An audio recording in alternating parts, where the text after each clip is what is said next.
T&P discharge piping must direct relief valve flow safely away from occupants and finished spaces.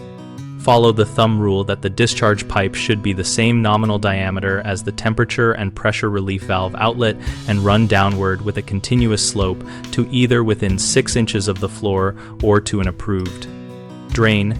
Never terminate higher than the valve, and never be trapped or reduced in size.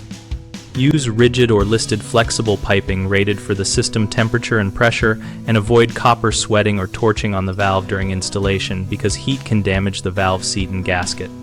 Leave the valve and the first few inches of pipe accessible for manual testing and visual inspection, and secure the pipe at close intervals to prevent movement or strain on the valve outlet.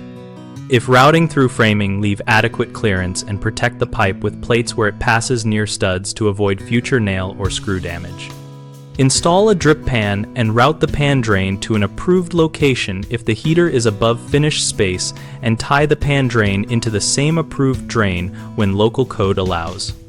Test the installation by operating the valve lever to confirm clear, unobstructed flow and that the pipe directs water to the intended safe discharge point.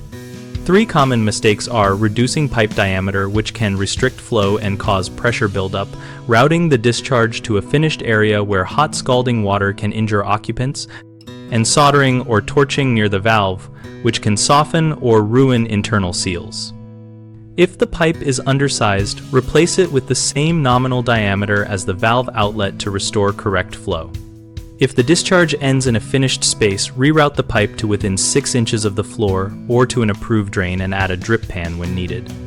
If torching was used on or near the valve, replace the valve and the adjacent piping and avoid open flame by using mechanical fittings or a safe work method.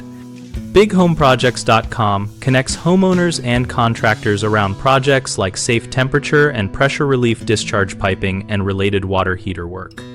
We help homeowners find local contractors and help contractors find work, and we host a discussion community where we and others share practical tips and installation experience.